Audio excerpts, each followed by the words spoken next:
আজকে কলেজ লাইফের প্রথম দিন কাউকে দেখলাম না। মানুষ বললে ভুল হবে, এ তো পরী। তো এই পরী দিনে দুপুরে এখানে কি করতেছে? এই যে মিস্টার, করুণা করলেন নাকি যে? করুণা শেষ, এবার বাই। Okay friends. তোমরা যারা আমার ভয়েসকে ভালোবাসো তারা এই মুহূর্তে আমাদের চ্যানেলটি অবশ্যই সাবস্ক্রাইব করে রাখবে। আর হ্যাঁ, ভিডিওটি সম্পূর্ণ শুনবেন। প্রতিদিন ভালোবাসার নতুন নতুন গল্প পেতে চ্যানেলটি সাবস্ক্রাইব করে পাশে থাকা বেল বাটনে ক্লিক করুন। আজকে কলেজ লাইফের প্রথম দিন, কত কিছুর চিন্তাই না আছে মাথায়, ভাবতে খারাপ লাগছে না। এই তো এসে পড়েছি। মামা, ভাড়া কত? রিক্সাওয়ালা মামাকে ভাড়াটা বুঝে দিয়ে চলে আসব। ঠিক তখনই মনে হলো কাউকে দেখলাম না। মানুষ বললে ভুল হবে, এ তো পরী। তো এই পরী দিনে দুপুরে এখানে কি করতেছে? চিন্তিত মনে হচ্ছে। মনে হয় পরীটাকে যাই দেখি, কোনো উপকারে আসে কিনা। এই যে ম্যাডাম, আপনাকে দেখে খুব চিন্তিত মনে হচ্ছে, কোনো সমস্যা? জি না, আপনি আসতে পারেন। ওকে, চলে আসবো। ঠিক তখনই কে যেন ডাকলো। ঘুরে দেখি আর কেউ না, পরীটাই ডাকতেছে। সরি, আসলে কি মাথাটা গরম ছিল তাই খারাপ ব্যবহার করে ফেলেছি। ওকে, আচ্ছা মাথা গরম কেন আপনার? আসলে কি, আমি মনের ভুলে টাকাটা বাসায় রেখে এসেছি। এখন তো রিক্সাওয়ালা মামার ভাড়াটা। ওকে, সমস্যা নেই, আমি দিয়ে দিচ্ছি। আমি যদি রিক্সাওয়ালা হতাম তাহলে তো এমন পরীর কাছে ভাড়াই নিতাম না, ভাড়া দিয়ে চলে আসবো। ঠিক তখনই পরীটা আবার ডাকলো। এই যে মিস্টার, করুণা করলেন নাকি যে? করুণা শেষ, এবার বাই। আরে না। তাহলে আমাদের তো পরিচয়ই হলো না। আমি রুশু। আজ এই কলেজ লাইফের প্রথম দিন। তুমিও কি নতুন এই কলেজে? হুম, আমি এমন। আমিও আপনার মতো নতুন লাইফে পা রাখছি। ও ওকে ফ্রেন্ডস। হুম, ফ্রেন্ডস। এবার তাহলে ভিতরে যাওয়া যাক। হুম। আচ্ছা, তোমার ফোন নাম্বারটা দাও তো। কেন? কেন মানে, গার্লফ্রেন্ড আছে নাকি? না, তুমি প্রথম মেয়ে যার সাথে আমি কথা বলতেছি। তাই নাকি? তাহলে দাও।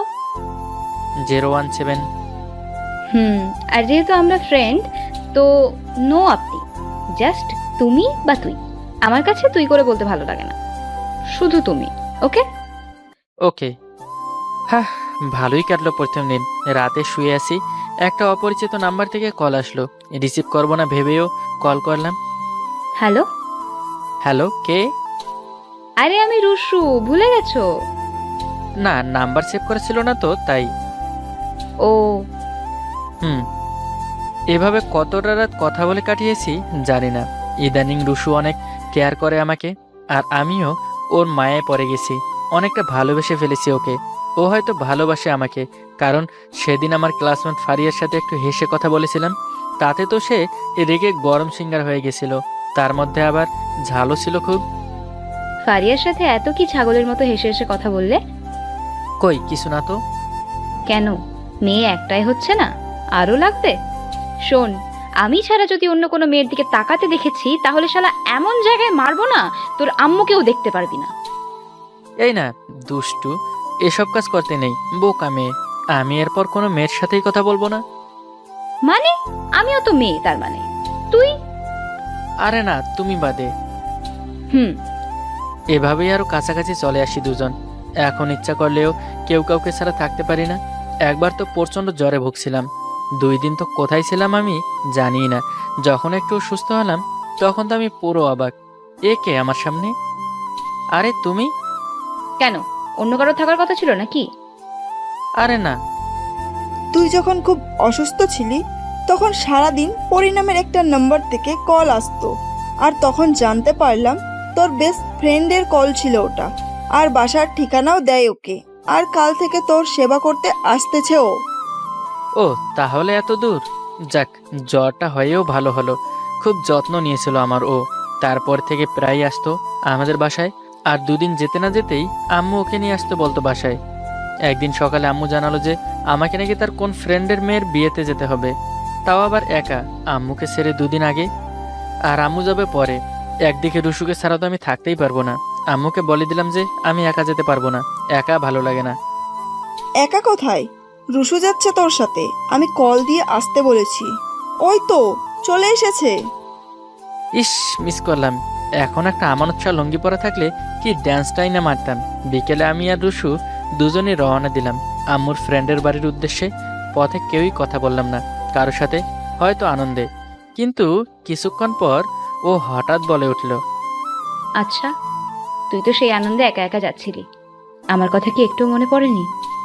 আরে তা না বাবু, আমার অনেক কষ্ট হচ্ছিল, কিন্তু আম্মুকে বলতে পারছিলাম না। হয়েছে, বুঝছি তোর কত কষ্ট হচ্ছিল, স্বার্থপর কথাকার। না গো, আমি তোমায় অনেক ভালোবাসি। কি বললি তুই? হ্যাঁ, সত্যি বলছি, অনেক ভালোবাসি তোকে। কিন্তু আমি বাসি না। মানে? হ্যাঁ, বাসি না তো তুই তো একটা হ্যাবলাকান্ত। এই মামা, রিক্সা থামান, আমি নামবো। আরে কই যাচ্ছ? আমি যাব না বিয়ে বাড়ি। আরে তুই না গেলে তো আমার শাশুড়ি আম্মা আমাকে বকা দিবে। তোর শাশুড়ি তোকে বকা দিল, তাতে আমার কি? আচ্ছা ওয়েট ওয়েট, তোর শাশুড়িটা কে শুনি? তোকে কি এমনি এমনি হ্যাবলাকান্ত বললাম? আরে হাদারাম, তোর মা আমার শাশুড়ি। সত্যি বলছিস? তাহলে যে বললি ভালোবাসিস না। ধুর বাল, ফান করছি। তোকে অনেক অনেক ভালোবাসি আমার বাবুটা, love you. Love you too পাগলি। আমি তো ভয় পেয়ে গেছিলাম। আচ্ছা, মা কি জানে? আমি তো মাকে আগেই বলেছি আমি তোর বউ হতে চাই, মাও রাজি। বিয়েটা খেয়ে আসি, তারপর খেলা হবে। কি খেলা গো? হাডুডু। কোথায় খেলবা? খাটের নিচে, হা হা হা। আরে তুই তো সেই লুচ্চা। দাঁড়া, দেখাচ্ছি কে লুচ্ছা। আমি ওকে জড়িয়ে ধরলাম। একদম আমার কাছে আসবি না বলে দিলাম। কে শোনে কার কথা? মাথা ধরে দিলাম এক ডিপ কিস। কুত্তা, হারামি, শয়তান, বান্দর। হা হা হা, দেখলি লুচ্ছামি কারে কয়? তোকে আমি রিক্সা থেকে ফেলে দেব। আরে বাবু, এমন করে না, আসো কাছে আসো। আবার ওকে জড়িয়ে ধরলাম। এই গল্পটা অনেক ছোট হয়ে গেল, তাই না? আচ্ছা ওকে, আরেকটি বোনাস গল্প দিয়ে দিচ্ছি, সাথেই থাকুন। ভার্সিটি থেকে এসে নিজ রুমে ঢুকেই অবাক হয়ে যাই। এ কি, আমার রুমটা এত সুন্দর করে সাজালো কে? মা তো এমনিতেই অসুস্থ। মা, রুমটা কি তুমি সাজিয়েছো? না বাবা, আমি না। তবে কে? অর্থের দিকে তাকিয়ে বললাম। হঠাৎ করে এমন করার কারণ? তোমার রুমে এসে দেখি পুরো রুমটা এলোমেলো, তাই করে দিলাম। আর যেন এলোমেলো না হয়, কেমন? আকাশ হতে পড়লাম। অর্থি আমার বাল্যকালের বন্ধু, সেই ছোট থেকে একসাথে বড় হয়েছি। যদিও অর্থি আমার 3 ব্যাচ ছোট, তবুও বাল্যকালের ফ্রেন্ড হওয়ায় আমাদের সম্পর্কটা তুই করে। কিন্তু আজ হঠাৎ অর্থি তুমি করে বলায় আমার মাথায় যেন আকাশ ভেঙে পড়লো। তেমন কিছু না বলে সোজা নিজ রুমে চলে গেলাম। বিকালে ছাদে বসে গিটার বাজাই, পুরাতন অভ্যাস। অর্থিও প্রতিদিন ছাদে আসে, তবে আজ এসে আমার পাশে বসে পড়ল। এবার সুযোগ পেলাম, তাই বললাম, তোর সমস্যা কি? কিসের সমস্যা? হঠাৎ তুমি তুমি করছিস কেন? অর্থি মুচকি এসে বলল, আমার ইচ্ছে তাই, তোমার সমস্যা কি? এমন হলে আমার সাথে আর কথা বলবি না। উঠে চলে আসলাম। সন্ধ্যার আগেই ঘরে চলে আসায় মা জিজ্ঞেস করলো, কি হয়েছে, আজ এত তাড়াতাড়ি আসলি কেন? আমি মায়ের সাথে খুব ফিরি, তাই বললাম।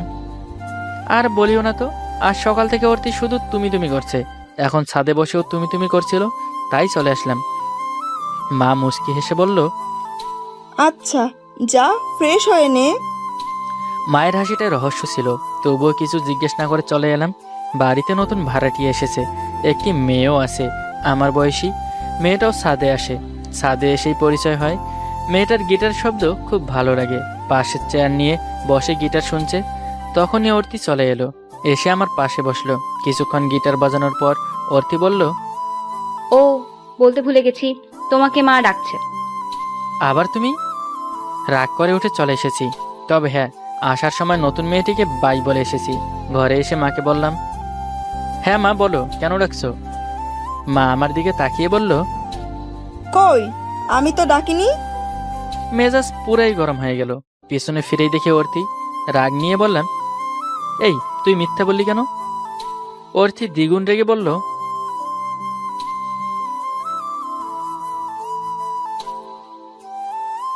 মায়ের সামনে কথাটি বলায় অর্থিকে কিছুই বলতে পারলাম না। সোজা রুমে এসে ভাবতে লাগলাম, হঠাৎ অর্থি এমন করছে কেন? যাক, পরে ভাববো এসব নিয়ে। আর ভাবনা আসতেছে না মাথায়।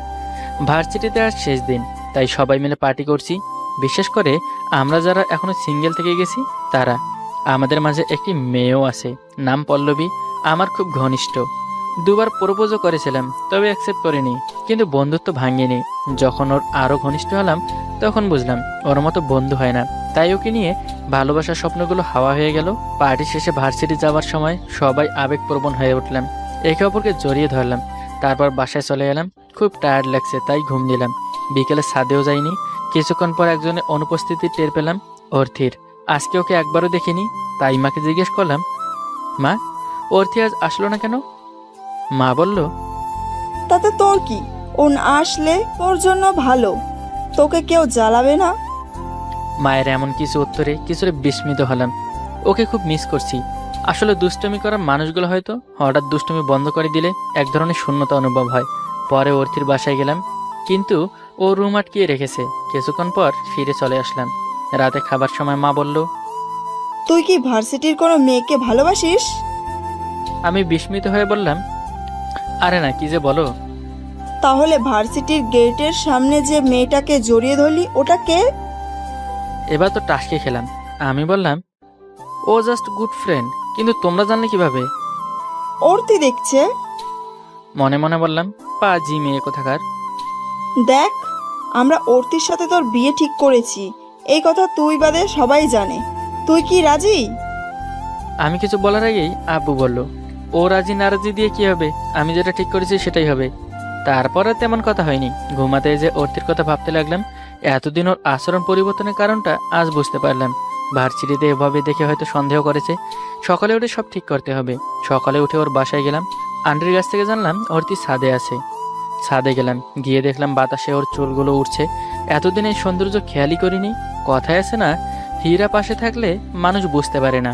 আমিও তেমন এতদিন এই পরিটাকে লক্ষ্যই করিনি। আমার উপস্থিতি টের পেয়ে অর্থি বলল, এখানে এসেছিস কেন? আসলে তোর মুখ থেকে তুই শব্দটাই বেশি মানায়, কিন্তু বিয়ের পরও কি তুই তুই করেই বলবি? বই গেল তোকে বিয়ে করতে। আরে বাবা, ভার্সিটিতে যা দেখেছিস সেটা ভুল। ও আমার জাস্ট ফ্রেন্ড। যেভাবে জড়িয়ে ধরেছিস তাতে তো মনে হয় তোর বউ। মেয়েরা আসলেই বেশি বুঝে।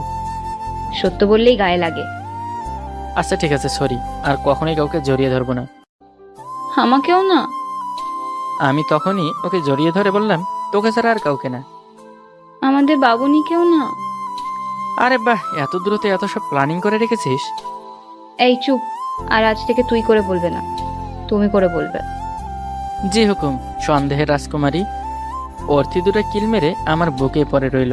এই প্রথম ওর প্রতি মায়া ভালোবাসা জন্মালো, তাই আমিও জড়িয়ে ধরে একটা কিস করে দিলাম।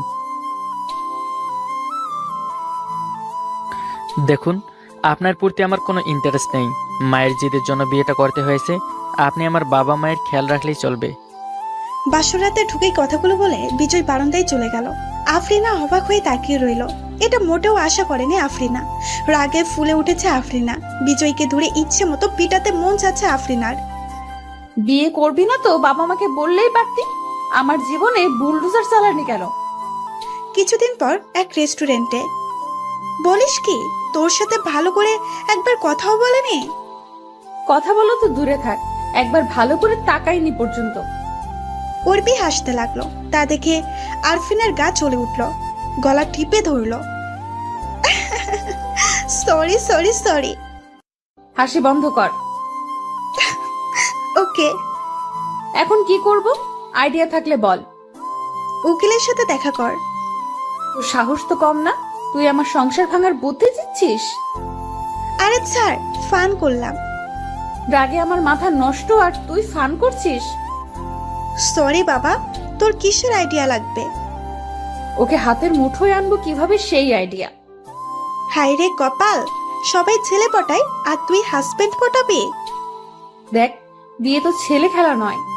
তাছাড়া আমার সাথে আমার বাবা মায়ের মান সম্মানও জড়িয়ে আছে। তা ঠিক। শোন, একটাই উপায় আছে। বল। তারপর অর্পি কিছু টেকটিক দিল। বিজয় সবার সামনে আফরিনার সাথে স্বামীর মতোই আচরণ করে, কিন্তু আড়াল হলেই অচেনা মানুষের মতো আচরণ করে। আফরিনার পুরো পরিবারের সাথে মিলেমিশে চলে। প্রতিদিন সকালে বিজয়ের ঘুম ভাঙার সাথে সাথেই আফরিনা চা নিয়ে হাজির হয়।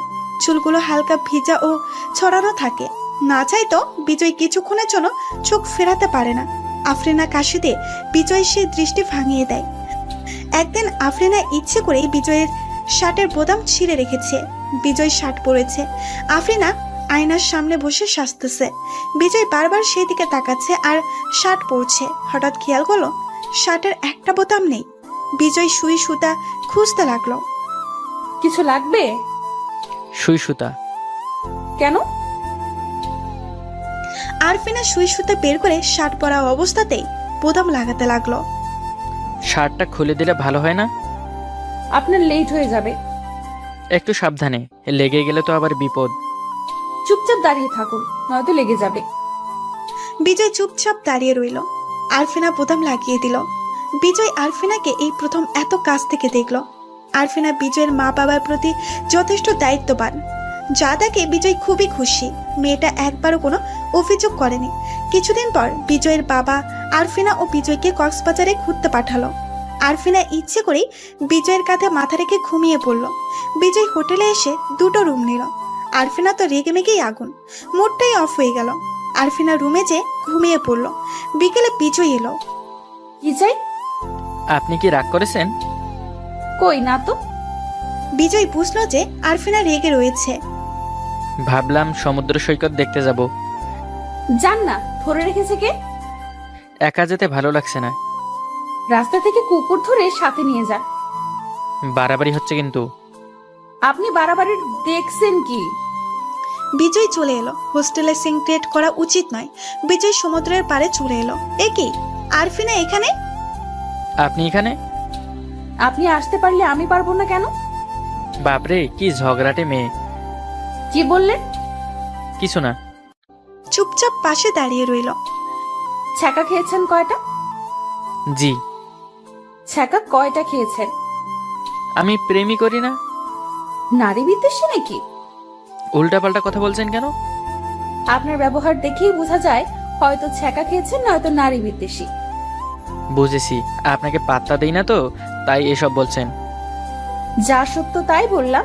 আর শোনেন, আপনার মতো অনেক ছেলে ভার্সিটি লাইফে আমার পিছু পিছু ঘুরেছে। বিজয় একটা অট্র হাসি দিল, যা দেখে আরফিনার রাগ চরম সীমায় পৌঁছালো। বিজয়ের পেটে একটা ঘুষি মেরে ছুড়ে এলো। বিজয় এমনটা আশা করেনি। যদিও ব্যথা পেয়েছে, কিন্তু আরফিনাকে বুঝতে দেয়নি। সত্য হলেও পুরুষ তো। কিছুদিন পর তারা কক্সবাজার থেকে ফিরে এলো। পুলিশ কি একটুও পরিবর্তন হয়নি? আরে না, আমার তো মনে হয় বড় ধরনের ছ্যাঁকা খেয়েছে। আমার তা মনে হয় না, কারণ ও চেহারায় কষ্টের কোনো ছাপ দেখি না, বরং আমাকে কষ্ট দেয় আনন্দ দেখি। অর্পি অট্র হাসি দিল। আফরিনা গলা টিপে ধরল। Sorry sorry. আমার মাথায় একটা বুদ্ধি আছে, সেটা কাজে লাগাবো। আমার মনে হয় না ও আর পড়বে।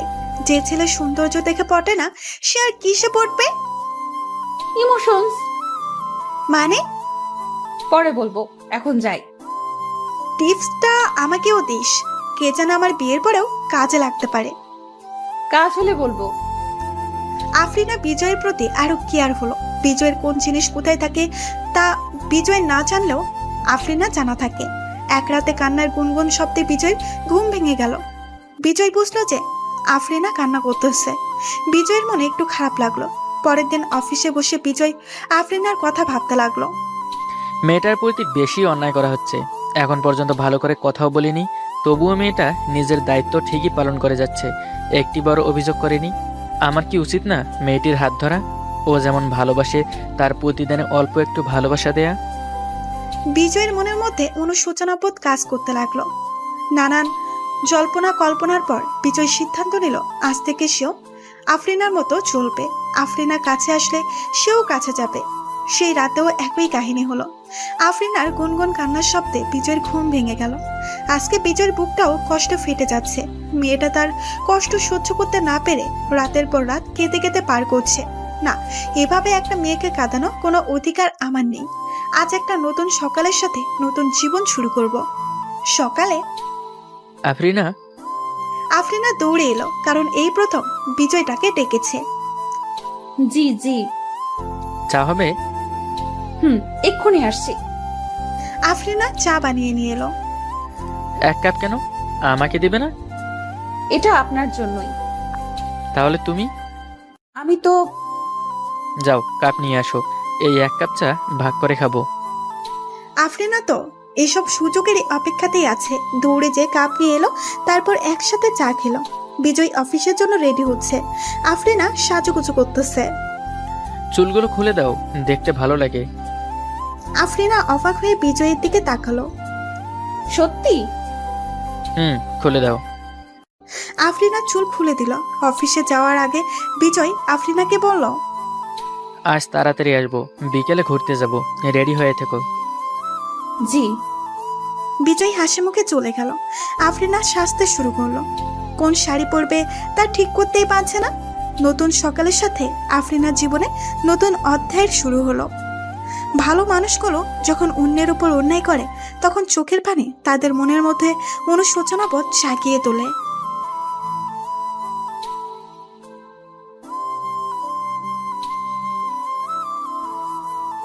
আমাকে বলছেন? জি। আপনার নাম রানা না? জি। আপনি কিভাবে জানেন? আমি তো আপনাকে দেখেই চিনেছি। আমি নিশি। সুইট নেম, কিন্তু আপনারে আমি চিনি না। ফাজলামি করেন? আরে আমি আদ্রিতা নিশি। বাহ, এটা আরো সুইট নেম, কিন্তু এই নামে কাউকে আমি চিনি না। দেখেন, ফাজলামি করবেন না। আমি কিন্তু এখন চলে যাব। খাবার অর্ডার দিয়েছেন কিছু? দিয়েছি। এবার বলেন, আপনি মোহাম্মদ ফেরদৌস রানা না? জি, আপনি ঠিক ধরেছেন। তাহলে এতক্ষণ ফাজলামি করতেছিলেন কেন? আপনার নিজের ওপর কত কনফিডেন্স আছে দেখলাম। দেখা হয়ে গেছে। জি। এবার চলেন। কই যাব? পালাবো আর কি। কি করবেন? পালাবো। কি? পালাবো। বাসায় জানে? পাগল নাকি? বাসায় জানবে কিভাবে? বাসা থেকে তো আমি ওই খ্যাত লোকটার সাথে বিয়ে দিয়ে দিচ্ছিল। কোন খ্যাত লোক? ওই যে আপনাকে ফেসবুকে বললাম না, সাব্বির নাকি কি যেন ওর নাম। সাব্বির সাহেবের সমস্যা কি? ভোটকা নাকি মাথায় টাক? আরে না, আমি তো ওনারে দেখিই নাই। নাম শুনলেই তো খ্যাত খ্যাত লাগে। আবু জোর করে ওই বেটার নাম্বার ফোনে সেভ করে দিছে। নজরুল সাহেবের নিকনেম ছিল দুঃখু মিয়া, শুনতে পুরাই খামার খামার লাগে। তারপরেও স্মার্ট জেনারেশনে পোলাপান ওনার গান রে র্যাপ করে শুনি। এক্সকিউজ মি, কাকে রেপ করে? কাকে রেপ করবে? আপনি যে মাত্র বললেন। আরে আমি র্যাপ গানের কথা বলছি। র্যাপ গান চেনেন না? ধরেন কেউ যদি আপনার পিঠে পিস্তল ঠেকিয়ে বলে, হারামজাদা গান গা, গান বন্ধ হইলেই তুই খতম, তখন আপনি যে গান গাইবেন সেটা হলো রেপ। যেমন, তোরা সযধ্বনি কর তনি কাল বৈশাখী ঝড়, তোরা সযধ্বনি কর। এটা র্যাপ গান? হ্যাঁ, এর মাঝে পিস্তল গোতা খেয়ে ইয়ো ইয়ো করলেই র্যাপ হয়ে যাবে। ফেসবুকে আপনাকে দেখে বোঝা যায় না আপনি এত কথা বলেন। আপনি আমাকে ফেসবুকে কোন গলিতে দেখেছেন? আরে প্রো পিক দিছেন না, পেছনের দিকে হলে কি হইছে? আমি ঠিক আপনাকে চিনে ফেলেছি। বাহ, আপনার বুদ্ধি তো চরম। একেবারে সেই লেভেলের। পিছনের দিকে ছবি দেখে সামনে দিয়ে চিনে ফেলেছেন। চলেন, যাবেন না? খেয়ে যাই। আচ্ছা, আমি বললাম আর আপনি চলে আসলেন। আমার ঠিক বিলিভ হচ্ছে না। আপনার নক্কাটা আছে? জি, কেন? নক্কাটা থাকলে একটা চিমটি দিয়ে দেখতেন, তাহলে বিলিভ হতো। নখ বড় থাকলে দেওয়ার দরকার নেই। সেটার দরকার নাই। আচ্ছা বলেন তো, আপনার সাথে আমার কয়দিন কথা হয়েছে? এই তো গত সপ্তাহে আপনাকে নক দিলাম। আসলে গতকালকে রাত্রে আব্বুর সাথে ঝগড়া করেই আপনাকে মেসেজ দিয়ে বলেছিলাম এখানে দেখা করার জন্য। আমি ভাবছি আপনি আসবেন না, তারপরেও রিস্ক নিলাম। আমি এখন পর্যন্ত যতগুলো নিশি নামের মেয়েকে চিনি, তাদের সবারই মাথার তার 2-4টা ছিঁড়া। তাই নাকি? কয়জন নিশিকে চিনেন আপনি? আপনি সহ একজন। আমার কিন্তু সত্যিই মাথার তার ছিঁড়া। উল্টাপাল্টা কিছু বললে কামড়িয়ে দিব। আগে কাউকে কামড়াইছেন? অনেকজনকে। তাদের জলাতঙ্ক রোগ হয়েছে? না। তাহলে ঠিক আছে। আচ্ছা, আপনি তো আমাকে ফেসবুকে দেখেছেন, তারপরেও চিনেন নাই কেন? আপনাদের মেকআপ বহুত একটা কাজের জিনিস। এটার কারণে মেয়েদেরকে একদিন ইংল্যান্ডের রানী ভিক্টোরিয়ার মতো লাগে, তো আরেকদিন আমেরিকার রানী মিশেল ওবামার মতো। আমাকে আজকে কেমন লাগছে? থাপ্পড় প্রুফ মেকআপ চেনেন? না তো। এই মেকআপ করলে আপনার কেউ থাপ্পড় দিলেও গালি লাগাবে না, সব আটা ময়দার ওপর দিয়ে যাবে। এই যে মিস্টার, আপনি কিন্তু আমাকে ইনসাল্ট করতেছেন। আমি কিন্তু এত মেকআপ করি না, আমি এমনিতেই অনেক সুন্দর। পারলে গালে হাত দিয়ে দেখেন। গালে হাত দিলে সাব্বির সাহেব যদি রাগ করে? সাব্বির রাগ করবে কেন? যদি করে? করলে করবে। খাবার এসে গেছে, আপনি এখন খেয়ে বিদায় হন। কালকে ঠিক সন্ধ্যা 7টায় এখানে থাকবেন, পালানোর জন্য রেডি হয়ে। ঠিক আছে? ঠিক আছে। আপনার নাম্বারটা দেন তো। নাম্বার দিয়ে কি করবেন? আরে পালানোর প্ল্যানিং করতে হবে না ফোনে, বেকুব কোথাকার। একটা মেয়ে একটা ছেলের নাম্বার চাইবে, এটা ঠিক মেলে না। তাহলে আপনি আমার নাম্বার নেন, 01941। নিয়েছি। এবার ফোন দেন। কেন? যাতে আপনার নাম্বারটা আমি পাই। চেয়ে নিতে তো খারাপ লাগে। বাহ, কি বুদ্ধি আপনার। দেখেছেন ওই ব্যাটা কত হারামি, আমাকে কল দিচ্ছে। কোন বেটা? ওই যে সাব্বিররা। আব্বু আমার নাম্বারটা দিয়ে দিছে মনে হয়। আহালে, আপনি কল দিচ্ছেন না কেন? দিচ্ছি তো। কই দিচ্ছেন? আমি দেখতেছি সাব্বির কল দিচ্ছে। ঠিক দেখেছেন, সাব্বিরই কল দিচ্ছে। সাব্বির? ও my god, O my god. আচ্ছা আপনি সাব্বির না তো?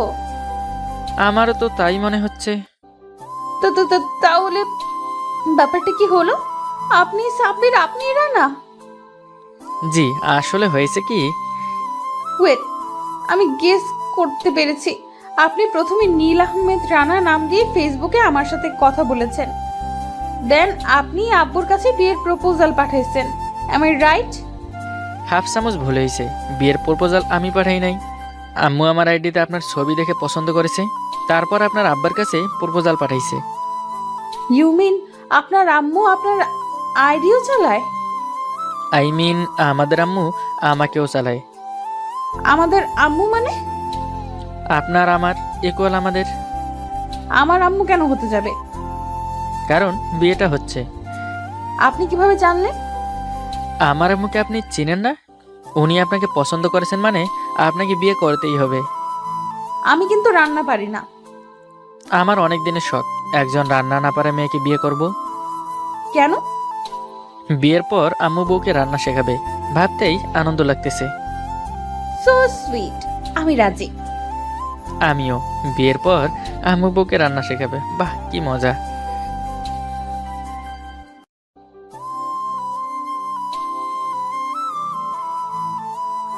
সারাদিন শেষ না হওয়া প্রচণ্ড ব্যস্ততা আর হাড় ভাঙা খাটুনি, তদুপরি রাতে বাড়িতে আসার সময় জ্যাম নামক বিভ্রট যন্ত্রণা তো আছেই।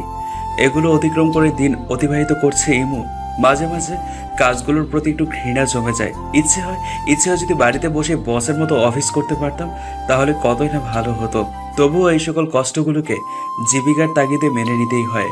প্রতিদিনের মতো আজও কেবল একটা শো শেষ করে বাড়িতে আসছিল সে, আর বাড়িতে আসতেই বউয়ের ছাড়ি। কি ব্যাপার, আজ এত দেরি হলো যে? না, এমনিতেই। দেখো না রাস্তায় কি পরিমাণ জ্যাম। হয়েছে হয়েছে, জানি তো। জ্যাম তো শুধু বাহানা। কেন দেরি হয় তা কি আমি বুঝি না নাকি? আশ্চর্য, আস্তে না আস্তেই ঝগড়া শুরু করে দিলে। তোমার সন্দেহবাতিকটা একটু কমাও, বুঝলে? কি? আমি তোমার সাথে শুধু ঝগড়া করি না? আমি আবার কখন এই কথা বললাম? বলো নাই, তবে তাই বলতে চাচ্ছ। বাহ, ভালো তো। আমার বউ তো দেখি অনেক ইন্টেলিজেন্ট। আমি বললেই সে কলকাতা পর্যন্ত বুঝে ফেলে। মানে তুমি কি বলতে চাচ্ছ? ক্লিয়ার করে বলো তো। দেখো শারমিন, সারাদিন অনেক খাটাখাটনি গেছে, এসেছি এখন। একটু শান্তিতে থাকতে দাও, তারপর যত ইচ্ছা ঝগড়া করো। তার মানে তুমি বলতে চাচ্ছ আমি সারাদিন তোমার সাথে ঝগড়া করি? ওকে, আজ থেকে তোমার সাথে আমার আর কোনো কথা নেই। ইমুও তখন বেশ ক্লান্ত থাকায় আর কথা বেশি বাড়ল না। ভিতরে গিয়ে ফ্রেশ হওয়ার জন্য বাথরুমে ঢুকলো। এমনিতে অন্যান্য দিন এই সময় শারমিন তোয়ালে এগিয়ে দেয়। কোন নাইট ড্রেসটা পরবে সেটা ঠিক করে দেয়, কিন্তু আজ যেহেতু ম্যাডাম রাগ করেছে তাই সব কিছু ইমুকেই করতে বাধ্য হয়ে করতে হচ্ছে। ফ্রেশ হয়ে এসে টেবিলে বসতেই মনে হলো শারমিন তো আমাকে ছেড়ে একা কখনোই খায় না, তার উপরও তো বেশিক্ষণ ক্ষুধা সহ্য করে থাকতে পারে না। ও মাই গড! তাৎক্ষণিক দৌড়ে চলে গেল বেডরুমে। এক্সকিউজ মি, একটু কথা বলা যাবে? চুপ করে আছে। আমার লক্ষ্মী সোনা, আমার টিয়া ময়না, রাগ করে না প্লিজ, খুব ক্ষুধা লাগছে, প্লিজ খেতে আসো। যার ক্ষুধা লেগেছে সে গিয়ে খেতে পারে। তোমাকে স্যার আমি কখনো খেয়েছি বলো? আমার সাথে কারো খাওয়া লাগবে না, আমি তো সবসময় সবার সাথে ঝগড়াই করি। আচ্ছা বাবা, আই এম সো সরি। চুপ করে আছে। আচ্ছা প্লিজ আসো না, আমার সত্যি খুব ক্ষুধা লাগছে। তাছাড়া তুমি তো জানোই আমি ক্ষুধা সহ্য করতে পারি না। আপনি আবার কবে থেকে খিদে সহ্য করতে পারেন না? আসলে তুমি তো ক্ষুধা সহ্য করতে পারো না। এভাবে তাকিয়ে আছো কেন? সত্যি বলছি, আমি ফিল করতেছি তোমার খুব কষ্ট হচ্ছে, প্লিজ খেতে আসো। এরপর তেমন কোনো কথাই হলো না, দুজনেই খেতে চলে গেল। আর খাওয়া শেষ করে শারমিন ঘরে এসে মাঝখানে কলবালিশে বর্ডার দিয়ে অন্যদিকে ঘুরে শুয়ে পড়ল। ইমু তখন চিন্তা করতে লাগলো, কি এমন করলাম যে ম্যাডাম আজ এত রেগে আছে? আজকে কি কোনো বিশেষ দিন ছিল? না, তা তো মনে হচ্ছে না। তাহলে কি কিছু আনতে বলছিলে? না, তাও তো মনে হচ্ছে না। ধুর, মাথায় কিছুই ঢুকছে না, দেখি ওকেই জিজ্ঞেস করি। তারপর পেছন থেকে জড়িয়ে ধরতেই 440 ভোল্টের শর্ট। কেউ যেন আমাকে টাচ না করে। আচ্ছা আমি কি করেছি সেটা কি একবার বলা যাবে? উত্তর নেই। কি হলো বলো? আচ্ছা, ওই মেয়েটা কি আমার থেকেও বেশি সুন্দর? ওই মেয়েটা মানে? কোন মেয়েটা জানো না, তাই না?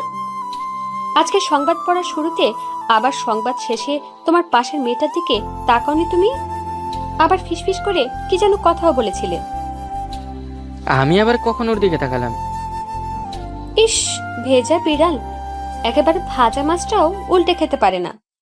আমি দেখেছি টিভিতে। ওহো, এটা কথা তো বলাই হয়নি। ইমু কম্পিউটার ম্যানেজার হিসেবে কাজ করলো, পার্ট টাইম একটি চ্যানেলের সংবাদ উপস্থাপক হিসেবে আছে অনেক দিন যাবত। আসলে সংবাদ উপস্থাপক হওয়ার কথা ইমু কখনো কল্পনাও করতে পারেনি। ছোটবেলা থেকে ও খুব মিষ্টভাষী ছিল, যার কারণে অল্পতেই সকলের মন জয় করে ফেলতো। তারই ধারাবাহিকতায় ভার্সিটির এক অনুষ্ঠানে বক্তৃতা রাখছিল। যেহেতু ও খুব মিষ্টভাষী, সবাই মনোযোগ দিয়ে ওর কথাই শুনছিল। আর ভাগ্যক্রমে সেদিন যে প্রধান অতিথি ছিল সে আবার একটি চ্যানেলের ম্যানেজিং ডিরেক্টর। হঠাৎ ইমুকে দেখেই তার ভালো লেগে গেল। তারপর আর পেছনে তাকাতে হয়নি ইমুকে। এখন সে চাকরির পাশাপাশি এই সংবাদ উপস্থাপনাও করে। আর হ্যাঁ, আপনারা হয়তো জানেন, যারা সংবাদ উপস্থাপনা করে অনেক ক্ষেত্রে দুজন মিলে সেটা করা হয়। আর এই ক্ষেত্রে একজন স্মার্ট ছেলে একজন স্মার্ট মেয়ে, দুজনে মেয়ে উপস্থাপন করে। এতে করে দর্শক মহল ওই চ্যানেলের প্রতি আগ্রহ একটু বেশি তৈরি হয়। বরাবরের মতো এমও যেহেতু স্মার্ট আর ড্যাশিং ছিলেন, সো নতুন যত মেয়েই আসুক না কেন ওর সাথে বেশি মেয়ের জুটি দেওয়া হয়। আর ক্যামেরার ফোকাস অন্তত ভালো আসার জন্য হলেও দুই উপস্থাপক কথা বলছে, হাসাহাসি করবে এমন একটা সিকুয়েন্স তৈরি করতে হয় সংবাদের শুরুতে এবং শেষে, উভয় সময়ে। কিন্তু শারমিন তা মানতে নারাজ। তার কথা একটাই, ইমু তোমাকে ছাড়া আর কারো দিকে তাকাতেই পারবে না। আর গত কয়েকদিন নতুন একটা মেয়ের সাথে সংবাদ উপস্থাপনা করার সময় একটু আন্ডারস্ট্যান্ডিং ভালো করার জন্য মেয়েটার সাথে একটু কথাই বলছিল। আর এই কারণেই ম্যাডাম রেগে ঢোল হয়ে আছে। ওহ মাই গড, তুমি এই কারণে রেগে আছো? আচ্ছা দেখো, এটা সব কিছু ডিরেক্টর আগেই ঠিক করে দেয়। সংবাদের উপস্থাপনাকে আকর্ষণীয় করার জন্য একটু হাসি দিতে হয়। আমি এত কিছু বুঝি না, তুমি ওর দিকে তাকালে কেন? আচ্ছা বাবা, আমার ভুল হয়েছিল, এবারের মতো মাফ করে দাও, আর কোনোদিন এমনটা হবে না। না না না, এত সহজে তো তোমাকে ছেড়ে দেওয়া যাবে না। তার মানে কি করবা? কান ধরে 100 বার উঠবস করো। ওকে, নো প্রবলেম। এই ফাজিল, আমার কান না, তোমার কান ধরে। 100 বার পারবো না বাবু, প্লিজ এবারের মতো মাফ করে দাও। কোনো মাফ নাই, তাড়াতাড়ি করো, না হলে আমি কিন্তু এ ঘরে চলে গেলাম। না থাক, করতেছি, দাঁড়াও। হুম। ই আল্লাহ, জীবনে কি পাপ করছিলাম যে এই জল্লাদটারে আমার কপালে জোটাইলা? ওই কি বলো ফিসফিস করে? না কিছু না, সবই আমার কপাল। কথা কম বলো, যেটা বলছি সেটা করো। 1 2 3 4 5। 5-এর পর আয় 6 পর্যন্ত যেতে হয়নি, তার মধ্যেই শারমিন হঠাৎ করেই বিজলির ন্যায় ইমুর 2 গালে হাত রেখে ঠোঁটটা একটু সামনে বাড়িয়ে দিল। আলতো দুজনের পরশে রাঙিয়ে তুলল দুজন দুজনকে, আর ইমুকে শক্ত করে জড়িয়ে ধরে কান্না করা শুরু করলো। এই পাগলি, কান্না করছো কেন? ইমু, তুমি কেন বুঝতে চাও না? তুমি আমাকে ছাড়া অন্য কাউকে দেখলে আমি সহ্য করতে পারি না। সরি বাবু। ইমু, তোমাকে আমি অনেক অনেক ভালোবাসি। তোমাকে ছাড়া আমি এক মুহূর্ত অন্য কিছু কল্পনা করতে পারি না। তুমি সেটা কেন বুঝতে চাও না? আচ্ছা বাবা, সরি বললাম তো, আর এমন হবে না। প্রমিস। প্রমিস। এই শয়তান, আমার চকলেট কই? কিসের চকলেট? দেখছো, তুমি আবার ভুলে গেছো। তোমাকে না বলেছি প্রতিদিন আসার সময় আমার জন্য চকলেট নিয়ে আসবা?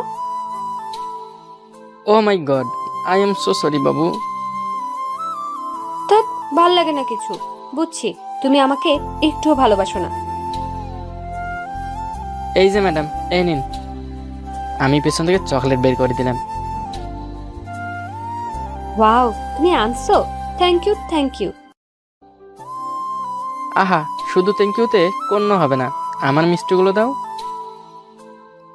কিসের মিষ্টি? হ্যাঁ, ওই যে তোমার ঠোঁটের। চা ফাজিল একটা। আমি ফাজিল না, দাঁড়াও, ফাইজলামি দেখাচ্ছে। এই ইমু, এখন না, বলছি না পরে হবে। ও কি হলো, মন খারাপ করছো কেন? আচ্ছা বাবা, ঘুমানোর সময় সব পুষিয়ে দেব। ওকে। শারমিন বাচ্চাদের মতো চকলেট খাচ্ছে আর মুগ্ধ হয়ে ইমু তা দেখছে।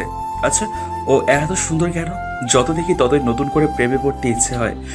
আর মানেটাও সোজা, ভালোবাসা মানুষকে মনের চোখ দিয়ে দেখলে সে যদি অসুন্দর হয় তবুও তাকে বিশ্ব পরিক্রমা মনে হবে। এই ফাজিল, এমন করে কি দেখো? তোমাকে আমাকে বুঝি নতুন দেখো? জানি না, শুধু এতটুকু জানি ভালোবাসি তোমায়। ইস, হঠাৎ করে এত ভালোবাসা কোথা থেকে আসলো জনাব? তাও জানি না, শুধু জানি সাগরের ঢেউয়ের মতো বিরামহীন ভালোবাসি, জ্যোৎস্নার মায়ের উদ্ধারের মতো ভালোবাসি, আকাশের বিশালতার মতো ভালোবাসি। হয়েছে হয়েছে, আর কবি হতে হবে না আপনাকে। এখন আপনি কাজ করেন, আমাকে একটু জড়িয়ে ধরেন। এইমাত্র না বললে দূরে যেতে? এত কথা বলো কেন? যেটা বললাম সেটা করো। ইমু শারমিনকে পেছন থেকে জড়িয়ে আছে আর ও বাচ্চাদের মতো আয়েশ করে চকলেট খাচ্ছে। ইমু একটু অ্যাডভান্টেজ নেওয়ার চেষ্টা করলো। হঠাৎ করেই শারমিনকে কোলে নিয়ে বিছানায় নিয়ে আসলো ইমু। এই ফাজিল, কি হচ্ছে এসব? ভালোবাসা আর রোমাঞ্চ। দেখ, তুমি না একটা কি আমি? ফাজিল। তা শুধু তোমার জন্য।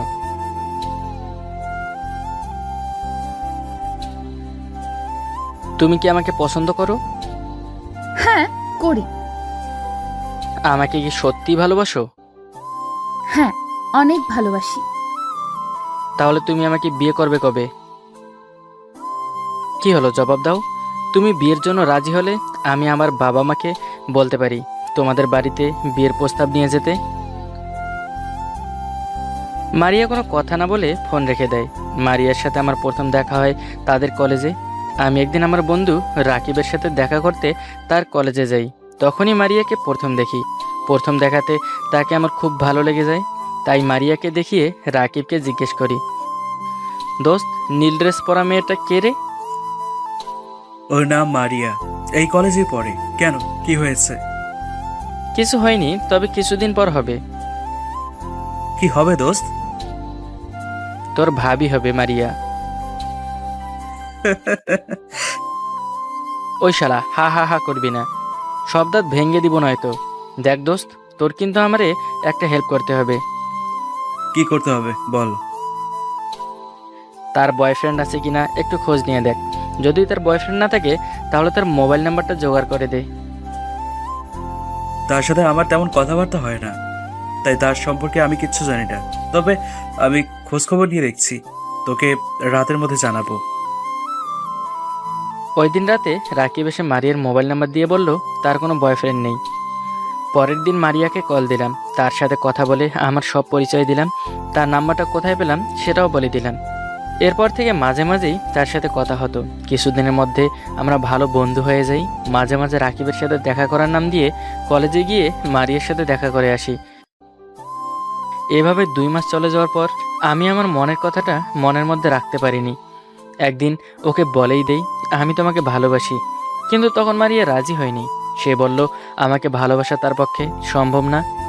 আমি তখন কারণ জানতে চাই কেন ভালোবাসা সম্ভব না। তখন সে বলে, তুমি আমার অতীত জানো না। অতীত যদি জানতে তাহলে কখনো আমাকে ভালোবাসি বলতে না।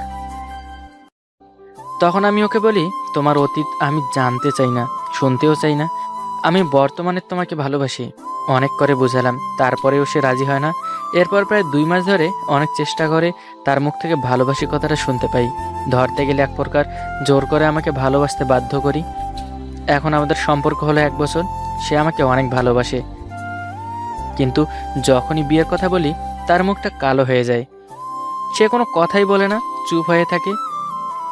1 মাস ধরে তাকে বিয়ের কথা বলে চলেছি, মারিয়ার কোনো জবাব পাচ্ছি না।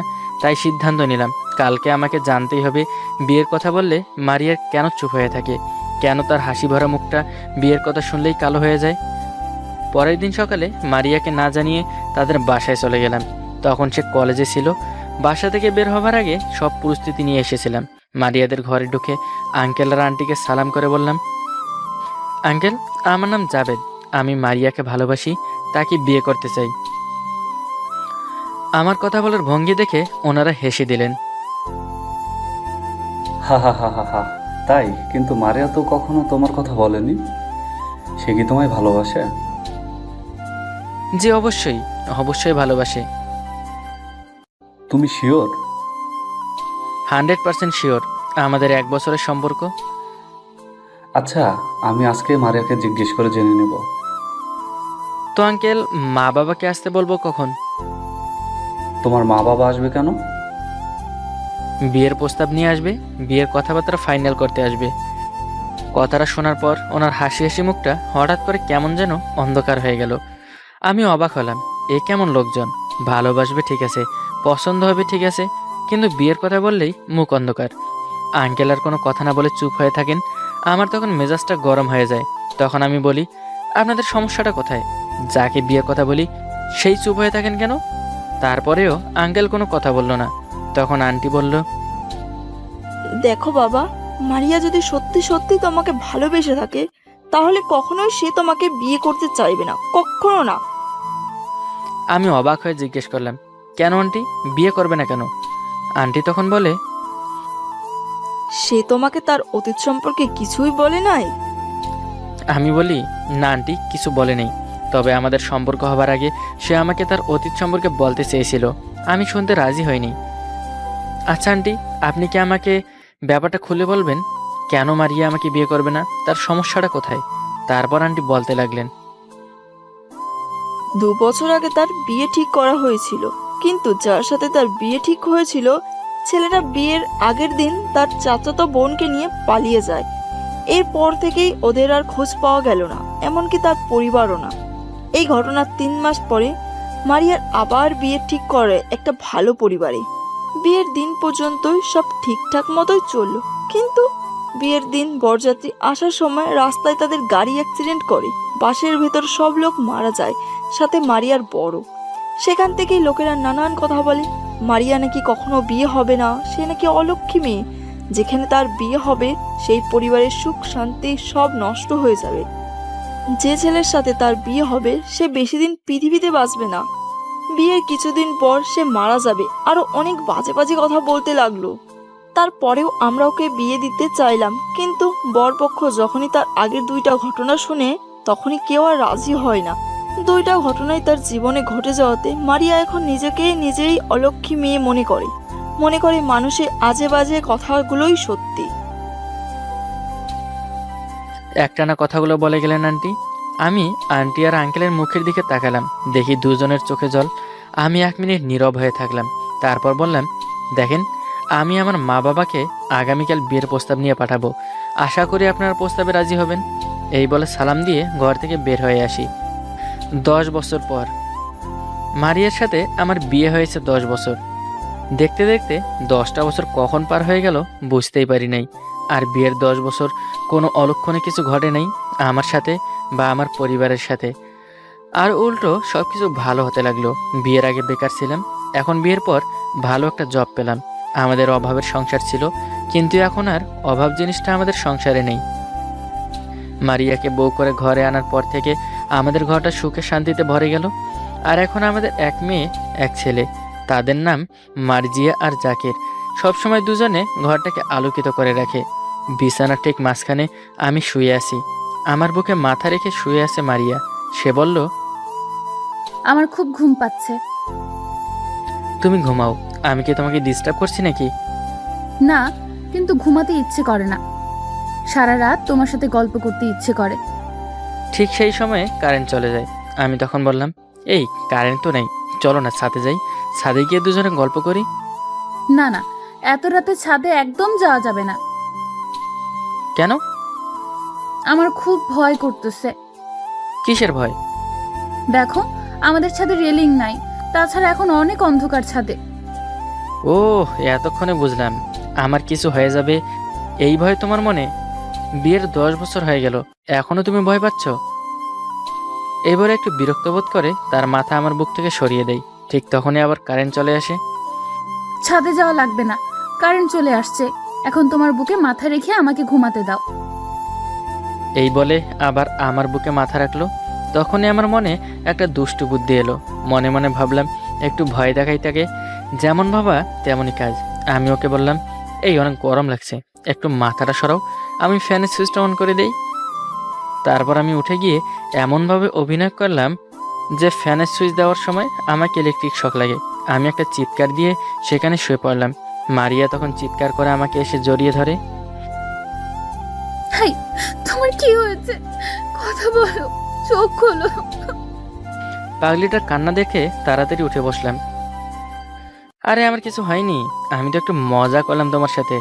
তখন সে, তুমি কি আমাকে মেরে ফেলতে চাও? মেরে ফেলতে চাও?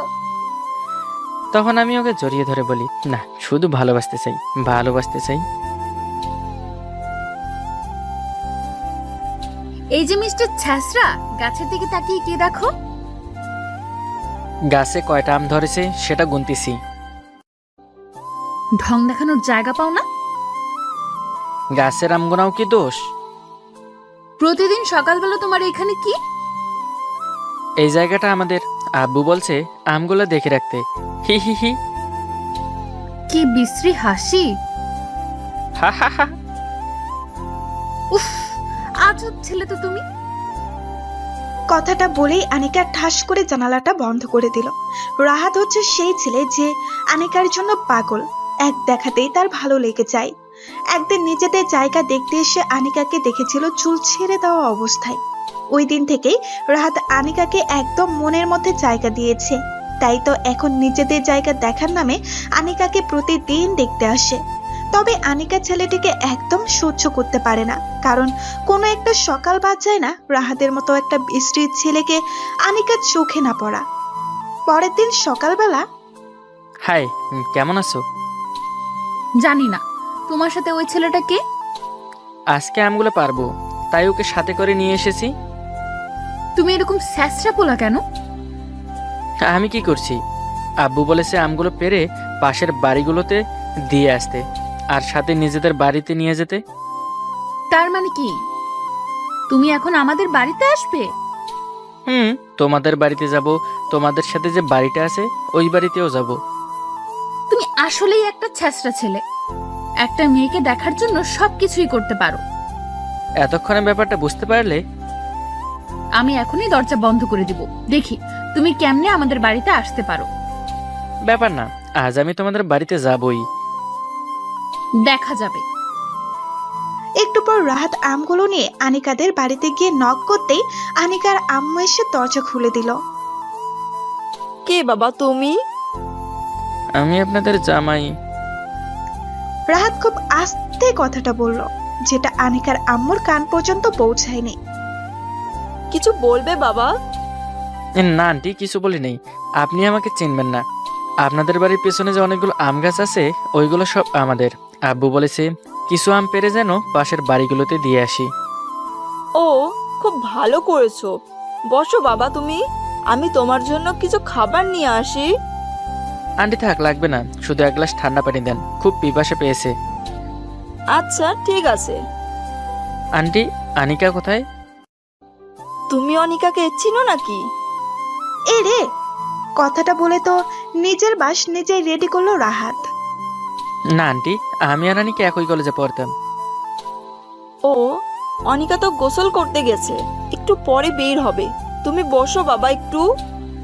রাহাত মনে মনে ভাবতে লাগলো, আনিকার আম্মুটা কত সুন্দর করে কথা বলে, আর তার মেয়েটার মনে হয় বাঁকা করে কথা না বললে পেটের ফাঁদ হজমই হয় না। কিছুক্ষণ পর আনিকা গোসল করে বের হলো। আনিকার উপর রাহাতের চোখ পড়তেই আনিকার উপর থেকে সে যেন চোখ সরাতে পারছে না। মেয়েটাকে আজ অসম্ভব সুন্দর লাগছে, ভেজা চুলে একদম পরীর মতো লাগছে আনিকাকে।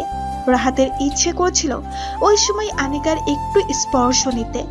রাহাতকে দেখে আনিকা বলতে লাগলো, ওই, তোমার কি কোনো কাজ নাই? রাহাত কিছু বলতে যাবে তার আগেই আনিকার আম্মু বলে উঠল, আহা, মানুষের সাথে কেউ এইভাবে কথা বলে? না আন্টি, ঠিক আছে। তোমরা দুজন কথা বলো, আমি গেলাম, আমার কাজ আছে। দেখছো, আমি বলছিলাম না যে আজ তোমাদের বাড়িতে আমি ঢুকবই? মানুষের লজ্জা না থাকলে এরকমই হয়। এটা নতুন কথা না, সবাই জানে আমার লজ্জা কম। তোমার শুধু লজ্জা কম না, তোমার সবই কম। যেমন? সব সময় এরকম আমার পেছনে লেগে থাকো কেন? আমি থাকি না তো, আমার ভেতরেরটা লেগে থাকে। চুপচাপ সোজাসুজি উত্তর দাও। ভালোবাসি তোমাকে অনেক, তাই। কিছু বললে? শুনতে পারলাম না তো। মানে কি, তোমার কানে কি ঠাড়া পড়ছে? হাসিটা অনেক সুন্দর। কার? আমার হবু বউয়ের। মানে কি? তোমার বোঝা লাগবে না। এই যে শোনো, জি বলো। আমার তোমাকে ভালো লাগে না। ও, তাহলে কাকে ভালো লাগে শুনি। আমি একটা ছেলের সাথে রিলেশন করি, সো আমাকে আর ডিস্টার্ব করবে না। এরকম কথা আনিকার মুখ থেকে শোনার জন্য রাহাত একদমই প্রস্তুত ছিল না। মুহূর্তের মধ্যেই রাহাতের মুখ কালো হয়ে গেল, কি বলবে বুঝতে পারছিল না, ভেতরে যেন ভেঙে চুরে যাচ্ছে। তারপরেও রাহাত আনিকাকে কিছু বুঝতে না দিয়ে আবারও হাসতে হাসতে বলল, ব্যাপার না, ওইটা আমি দেখে নিবনি। তুমি দেখে নিবে মানে? তুমি কি সত্যি আমাকে ভালোবাসো না? না, কখনো আর আমার জানালার পেছনে আসবে না। আচ্ছা। আমাদের বাড়ির আশেপাশে আর যেন ঘোরাঘুরি করতে না দেখি। আচ্ছা। কখনো আর আমাদের বাসার ভেতরে ঢুকবে না। আচ্ছা ঠিক আছে। এরকম আচ্ছা আচ্ছা করছো কেন? না এমনি, আমি এখন যাই। আনিকার কথাগুলো আজ রাহানের অনেক খারাপ লেগেছে। রাহাত ভেবেছিল সবার ভেতরে ভালোবাসা থাকলেই কি সেটা কি সবার জীবনে পরিপূর্ণতা পায়? অনেকের ভালো লাগাগুলো ভালো লাগাই থেকে যায়, সেটা ভালোবাসায় পরিণত হয় আর কতজনের। রাহাত তখন নিজে নিজেই প্রতিজ্ঞাবদ্ধ হলো, সে আর কখনোই আনিকাকে ডিস্টার্ব করবে না। প্রতিদিন সকালবেলা আনিকার জানালার পেছনে যাবে না। যদি আনিকা নিজেই কোনোদিন রাহাতের ভালোবাসা বুঝতে পারে, তাহলেই তাদের মাঝে কথা হবে, নয়তো আর কখনোই তাদের কথা হবে না। অন্যদিকে আনিকাও কি রাহাতকে ছাড়া খুব ভালো আছে? না, আজকে সে যা যা বলেছে সব শুধুমাত্র রাহাতের হাত থেকে বাঁচার জন্য। দিন শেষে আনিকাও রাহাতের মনের অবস্থাটা বুঝতে পেরেছে। আনিকা ভাবছে তার হয়তো আজ এত বেশি করাটা ঠিক হয়নি। প্রতিদিন সকালে রাহাতকে না দেখলে যে আনিকারও ঠিকই খারাপ লাগতো। রাহাতকে বকা দিতেই আনিকা নিজেই চুপচাপ হাসতো। সে কখনোই রাহাতকে সে বুঝতে দেয়নি। কিন্তু আজ হঠাৎ করে পরিস্থিতির শিকার হয়ে রাহাতকে মিথ্যে বলতে হয়েছে আনিকা। পরের দিন সকালবেলা আনিকা জানালার পাশে বসে অপেক্ষা করতেছে কখন আসবে রাহাত, কখন তার সাথে ঝগড়া করবে, তাকে বকা দিবে, জানালা বন্ধ করে নিজেই চুপচাপ হেসে যাবে। কিন্তু ওই দিন আনিকা রাহাতকে পেল না। আর রাহাতে বা কেন তাকে ডিস্টার্ব করতে আসবে? সে যে নিজে নিজেই প্রতিজ্ঞাবদ্ধ। এমন ভাবে কেটে গেল 6 দিন, তবুও রাহাতের কোনো খোঁজ খবর নেই।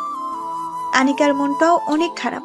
প্রত্যেক দিন আনিকা অনেক খুঁজেছে, কিন্তু কোনো লাভ হয়নি। রাহাতকে এক পলক দেখার জন্য হেঁটে আজ অনেকটাই অস্থির। কিন্তু কোথায় পাবে সে রাহাতকে?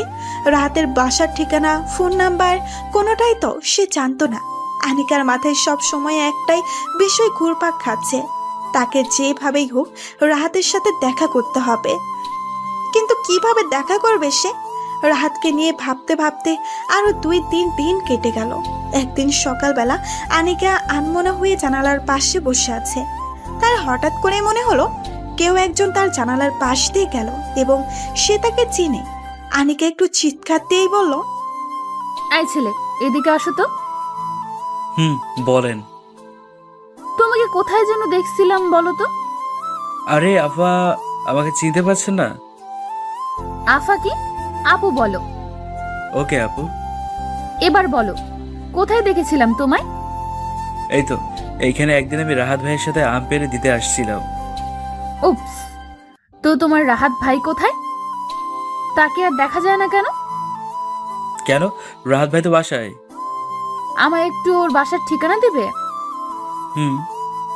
ছেলেটার কাছ থেকে রাহাতের বাসার ঠিকানা নিয়ে আনিকা তখনই রাহাতের বাসায় চলে গেল। বাসায় গিয়ে নক করতেই ভেতর থেকে রাহাতের আম্মু দরজাটা খুলে দিল। কে তুমি? আমি আনিকা। আপনি রাহাতের কে হন? কেন? আমি রাহাতের আম্মু। আন্টি, রাহাত কই? কি করেছে রাহাত? না, কিছু করেনি আন্টি। কই সে? মেয়েটা রাহাতের জন্য এরকম পাগল হয়ে গেছে যে তার কাছে আর কোনো কিছুই মূল্য নেই, শুধু রাহাতকে তার চাই। এই যে পাশের রুমটাতে রাহাত। আজ অনেক দিন হয়ে গেল রাহাত রুম থেকে বের হয় না, ঠিক মতো খাওয়া দাওয়া করে না, কিছু জিজ্ঞেস করলে বলতেও চায় না কিছু। আনিকা দৌড়ে রুমের মধ্যে ঢুকলো। রুমটাতে ঢুকতেই অন্ধকার ছিল। রুমের লাইট জ্বালাতে রাহাত আনিকাকে দেখেই অবাক হয়ে গেল। আনিকা, তুমি? রাহাত চুপ করে আছে। তুমি কি মানুষ? সব সময় শুধু নিজের দিক দিয়ে চিন্তা করো। রাহাতের মুখে কোনো কথা নেই। একবারও ভাবলে না আনিকা কতটা কষ্ট পাবে? তুমি তো আমাকে ভালোবাসো না, তাহলে কষ্ট পাবে কেন? কে বলেছে আমি তোমাকে ভালোবাসি না? তুমি নিজেই তো সেদিন বললে তুমি অন্য একটা ছেলের সাথে রিলেশন করো। ওই দিন যা বলেছিলাম সব মিথ্যা। মিথ্যে বললে কেন? শুধুমাত্র তোমার হাত থেকে রক্ষা পাওয়ার জন্য। তাহলে আজকে এইখানে আসছো কেন? এখন আমার ভেতরটা যে সব সময় রাহাতকেই চায়। যা পাগলি, রাহাতকে নিয়ে কি করবে? সেটা তোমার বুঝতে হবে না। শরীরের এই অবস্থা করে ফেলেছো কেন? খাওয়া দাওয়া ঠিক মতো করি না, তাই। ঠিক মতো খাইতে কে নিষেধ করেছে? আনিকা, হি হি হি। একদম হাসবে না, চুপ। ভালোবাসো আমাকে? অনেক। তাহলে কপালে একটু চুমু দাও। কার কপালে? আনিকার কপালে।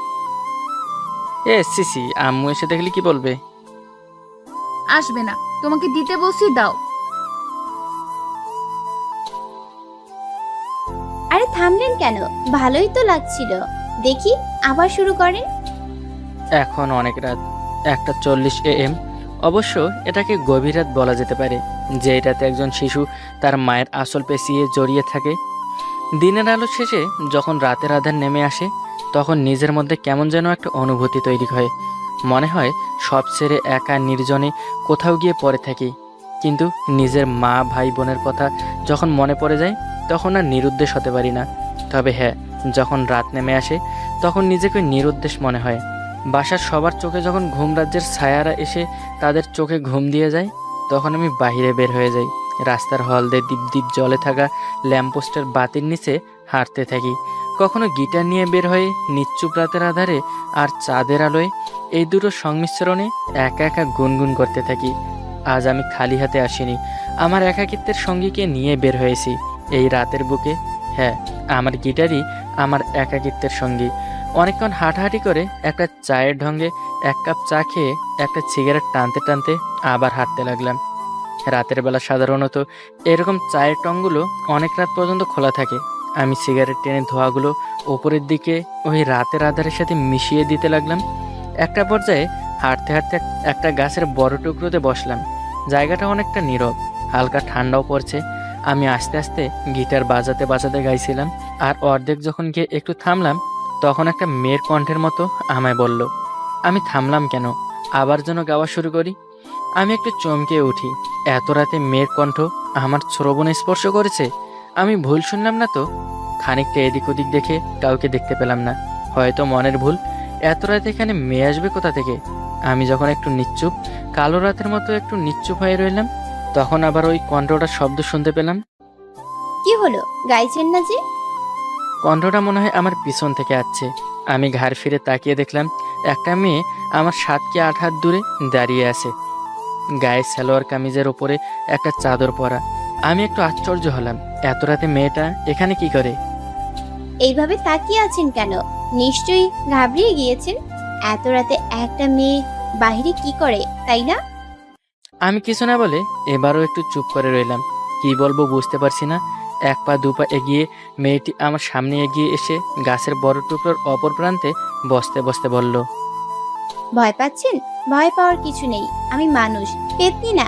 পেতনি হলে পিছন থেকে এসে নীরবে আপনার ঘাড় মটকে দিতাম। আমি মেয়েটির কথা শুনে আকাশের দিকে তাকালাম। আজকের আকাশটা অনেক উজ্জ্বল, তারাও আছে। এরকম কত রাত আকাশের দিকে তাকিয়ে থেকে তারা গোনার চেষ্টা করেছি, কিন্তু গুনতে পারিনি। আমি আবার মেয়েটির দিকে এক নজর তাকালাম। আচ্ছা, মেয়েটাকে কি এখন আমি জিজ্ঞেস করা উচিত যে এত রাতে এখানে কি করে, বা এত রাতে বাইরে বের হয়েছে কেন, এই টাইপের কিছু? আমি কিছু বলতে যাব, মেয়েটি আমার দিকে না তাকিয়ে আবার বলল, তারা গোনা শেষ? কয়টা গুনেছেন? তারা গুনতে পারেন নাকি? না, একটাও গুনি নেই। আমায় জিজ্ঞেস করবেন না আমি কে? ও হ্যাঁ, তাই তো। আপনি কে? এত রাতে বাহিরে কি করছেন? আমি আমি একটা শাকচুন্নি। শাকচুন্নিরা কিন্তু রাতের বেলায় ঘোরাঘুরি করে। আমি আর কিছু বললাম না। মেয়েটা মনে হয় আমার সাথে ফান করছে। আমি গিটারের তারে টুং করে একটু বাজিয়ে মেয়েটাকে জিজ্ঞেস করলাম, আপনার নাম কি? মেয়েটি আমার দিকে একটু তাকিয়ে থেকে বলল, নাইমা। আপনি সাজু, তাই না? আমি নাইমা নামের মেয়েটির দিকে অবাক দৃষ্টিতে তাকালাম। এই মেয়ে আমার নাম জানে কিভাবে? এরপর মেয়েটা যা বলল সেটার জন্য আমি মোটেও প্রস্তুত ছিলাম না। আপনার নাম আমি কি করে বললাম, এটা শুনে নিশ্চয়ই অবাক হয়েছেন। আসলে আমি আপনাকে মাঝে মাঝে রাতে পায়চারি করতে দেখি, আবার কখনো একা একা গাইতে দেখি। আমার মনে কৌতূহল জাগলো যে আপনার সাথে একদিন গল্প করব। আর দেখুন, আজ চলে এসেছি। ভালোই হয়েছে, তাই না? আমরা একসাথে গল্প করবেন আমার সাথে? কেন গল্প করা যাবে না? কোনো সমস্যা? আপনার সমস্যা থাকুক বা না থাকুক, এতে কিছু যায় আসে না। আমি কিন্তু গল্প করব। আজ কিন্তু মনকে স্থির করে প্রিপারেশন নিয়ে এসেছি। আপনার সাথে গল্প করবই। আপনাকে আজ আমি ছাড়ছি না। নাইমার কথাগুলো শুনে মিমের কথা মনে পড়ে গেল। মিমও একই রকমভাবে আমার সাথে একরকম টাইপের আচরণ করত। যেটা বলতো সেটাই করত, যে কাজটার বাহানা করবে সে কাজটাই করবে। কেমন একটা অদ্ভুত মেয়ে ছিল। মাঝে মাঝে ও আমায় রাতে ফোন করে বলতো, সাজু, তুমি এখন কি করো আর না করো সেটার কৈফিয়ত তুমি আমায় একদম দেখাবা না। এখন জলদি আমার ভার্সিটির হলের সামনে চলে এসো। যা বলছি তাই করো। আসলে এই মেয়েটা একটা অদ্ভুত মেয়ে। ও আমার সাথে ফোনে কথা বললে হ্যালো টাইপের কিছুই বলবে না। সাধারণত ফোনে কথা বলার সময় কেমন আছো, কি করো, সবাই কেমন আছেন, এইগুলো প্রথমে জিজ্ঞেস করা হয়। কিন্তু মিম এইসব কিছুই জিজ্ঞেস করবে না। ও যে কারণে ফোন করবে সেই কথাটাই প্রথমে বলবে, তারপর বাকি সব কথাবার্তা বলবে। কোনো সমস্যা হয়েছে হঠাৎ তোমার হলের সামনে আসতে বলছো? দেখো, বেশি কথা বলবা না। যা করতে বলেছিলাম সেটা করো। মাথা খারাপ তোমার? এত রাতে সামনে যাব এটা তুমি ভেবে দেখেছো? কেউ যদি দেখে একবার কি হবে ভাবতে পারছো? তোমাদের হলটাতে শুধু মেয়েরা থাকে, আর এই হলের সামনে যদি আমি যাই আর হলের দারোয়ান যদি আমায় দেখে প্যাদানি দেয়, তখন তোমার ভালো লাগবে এটা? প্লিজ সাজু, আসো না প্লিজ, তোমাকে খুব দেখতে ইচ্ছে করছে, তুমি আসো, কিছুই হবে না। কথাটা খুব করুণা কণ্ঠে বলল মিম। মাঝে মাঝে মনে হয় মেয়েটা এমন কেন, এরকম পাগলামি না করলে হয় না। আমি ওর করুণার সুরটা শুনে আর নিষেধ করতে পারলাম না। ওর হলের সামনে গেলাম। আমি যখন ওর হলের সামনে গেলাম, দেখলাম মিম গেটের একপাশে দাঁড়িয়ে আছে। আমাকে একটু দেখেই একটু তাড়াতাড়ি হেঁটে আমার সামনে এসে মিম একটা দীর্ঘশ্বাস ফেলল। আমার দিকে তাকিয়ে থেকে আমার হাতটা ধরে টেনে নিয়ে হলের একটু পাশেই একটা নীরব জায়গায় নিয়ে আসে আর আমায় জড়িয়ে ধরে বলে, তুমি আমাকে ছেড়ে কখনো কোথাও যাবে না বলো? ও কি বলছে আমি কিছুই বুঝতে পারলাম না। হঠাৎ এই কথা বলছে কেন? আমি ওর মাথায় চুলে হাত বুলাতে বুলাতে বললাম, কি হয়েছে একটু বলবা? না, আগে বলো, তুমি আমায় ছেড়ে কোথাও যাবে না? আমি তো সবসময় তোমার পাশে আছি, তাই না? খারাপ স্বপ্ন দেখেছো, তাই না? ও আমার বুক থেকে মাথাটা তুলে হ্যাঁ সূচক ইশারা দিল আর বলল, আমি স্বপ্নে দেখেছি বাবা তোমায় বন্দুক দিয়ে। মিম বড় কথাটা শেষ করলো না, কিন্তু যা বোঝার আমি বুঝে গেছি। মিম ওর বাবাকে ভীষণ ভয় পায়। ওর বাবা খুব জেদি একটা লোক। ওর বাবাকে ওদের এলাকার সবাই সম্মান করে। কোথাও কোনো বিচার হলে ওর বাবাকে ডাক দেয়। এক কথায় এলাকার সালিশি বলা যেতে পারে। আরে বোকা মেয়ে, আমার কিছুই হবে না। তুমি আমার পাশে আসো না? তুমি থাকতে আমার কিচ্ছু হতে দিবা? না, কিছুই হতে দিব না, একদম না। তবে আমার ভীষণ ভয় হয় সাজু। দারোয়ানকে কোনো মতে মানিয়ে 15 মিনিট সময় নিয়ে গেটের বাইরে দেখা করতে এসেছি। কি হলো, চুপ করে আছেন কেন? কিছু বলছেন না কেন? আপনি কি কম কথা বলেন নাকি লজ্জা পাচ্ছেন একটা মেয়ের সাথে কথা বলতে? নাইমার ডাকে বাস্তবে ফিরলাম। মিমের কথা মনে পড়ে শরীরে এক ধরনের শিহরণ জাগলো, চোখের কোণে পানি জমতে শুরু করলো। একটু স্বাভাবিক হয়ে বললাম, না কোনো সমস্যা নেই, হ্যাঁ গল্প করা যেতেই পারে। That's good. আপনার শীত লাগছে না? হ্যাঁ একটু একটু তো লাগছেই। আমার কিন্তু অনেক ঠান্ডা লাগছে। এই যে দেখলেন না, চাদর গায়ে দিয়ে বেরিয়েছি, ঠান্ডাকে তোয়াক্কা করে পিছনে ফেলে আপনার সাথে গল্প করব বলে ছুটে আসা। এইখানে কিন্তু আমি একটা ধন্যবাদ পাওয়ার কাম্য।